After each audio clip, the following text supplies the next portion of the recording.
ti vendono la spiritualità come un qualcosa di estremamente positivo, che ti farà stare bene, che ti risolverà tutti i problemi.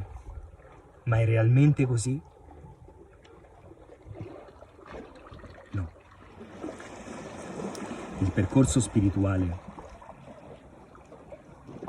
è un qualcosa di impegnativo, dove necessitiamo di impeccabilità per poterlo attraversare.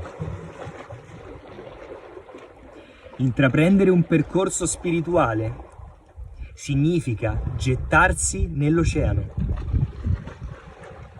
scendere nell'abisso della tua anima, nei luoghi in cui non vorresti mai entrare, perché hai paura, perché lì ci sono i tuoi traumi, le tue sofferenze più grandi. Iniziare un percorso spirituale significa entrare in quell'abisso e arrivare fino al fondo. E mentre attraversi questo processo di discesa nell'inferno, sì, soffrirai e proverai dolore, perché attraverserai la fase di cambiamento, di destrutturazione delle proprie fondamenta, perché inizierai a costruire una nuova parte di te. E allora questo processo di destrutturazione è un processo doloroso e non è facile e non è meraviglioso come te lo fanno credere. Le persone spirituali non sono quelle che si fanno le foto in pose yoga di rilassamento e ti fanno credere che con una respirazione risolverai tutti i tuoi problemi. La vera spiritualità significa guardare quei problemi che hai nella tua vita e prendere delle decisioni che ti faranno soffrire, che ti faranno provare dolore, che ti faranno scendere nell'abisso, toccare il fondo e poi risalire.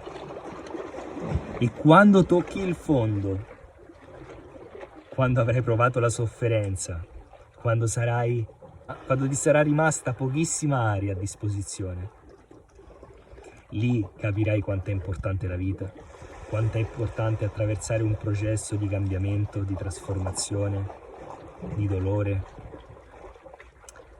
E la cosa bella è che dopo la sofferenza, il dolore, questa fase che non è bella, che non è felice, che non è meravigliosa, è una fase dove si soffre, dove butti fuori tutte le tue emozioni negative, tutti i tuoi demoni interni.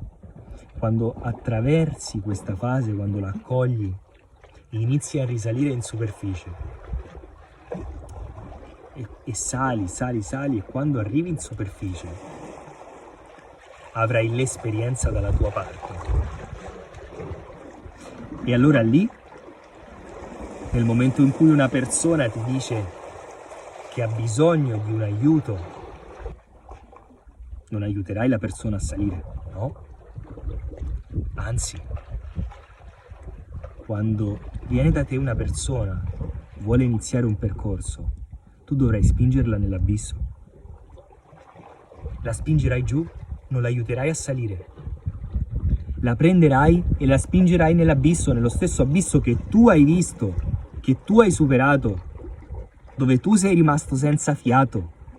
Sì, prenderai quella persona e la butterai giù.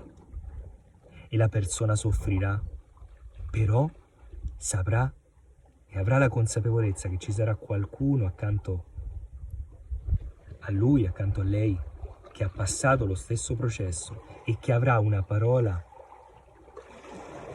di supporto nel momento adeguato e lo affronterà con più coraggio. E questa è la funzione di un terapeuta: aiutare le persone a vivere la propria sofferenza, il proprio dolore, le scelte del cambiamento, accompagnarle in questo processo senza aiutarle, accompagnandole, dare una parola di sostegno quando c'è bisogno. Questo è il vero mentore, il vero maestro. E una volta che tu attraversi il processo, aiuti un'altra persona ad attraversare il processo, questa persona aiuterà un'altra persona ad attraversare il processo e così si cambia coscienza. Non si cambia coscienza meditando in 100 persone, in una stanza, facendo Om, no. La vera coscienza si cambia quando ti butti nell'oceano, nell'abisso, tocchi il fondo, sali e aiuti un'altra persona a gettarsi. E la fai toccare giù, la fai arrivare giù e la fai risalire e poi questa persona ne aiuta un'altra e tu nel frattempo ne aiuti un'altra e così si crea un cerchio di persone che sono disposte ad entrare nelle proprie sofferenze, a migliorarsi, a cambiarsi. Ecco cosa significa attraversare un percorso spirituale. E quando le persone mi dicono a volte non sto bene, va bene. Se sei nella sofferenza, allora esplora.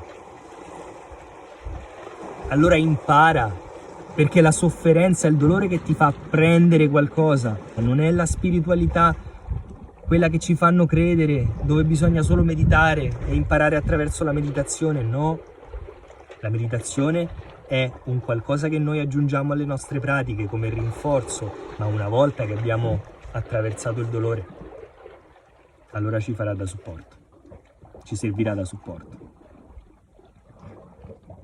La vera spiritualità è entrare nel dolore, attraversarlo, guarire e aiutare un'altra persona ad entrare nel dolore, ad attraversarlo e a guarire, e questa persona aiuterà un'altra persona ad entrare nel dolore, ad attraversarlo, a guarire, e questo crea un cerchio di persone che sono disposte ad entrare nel dolore, che sono uscite, emerse, con il proprio dono personale e individuale, lo stanno condividendo al mondo. E se hai sofferto, se hai provato una malattia, un disturbo, un problema mentale, una dipendenza e l'hai superata, e allora aiuterai queste persone a superare la stessa dipendenza.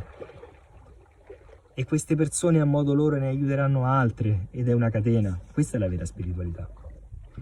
Non è meditare in cerchi di persone, respirare soltanto insieme e recitare i nostri mantra, no? A te la scelta. Vuoi essere spirituale? Auguri, non sarà facile.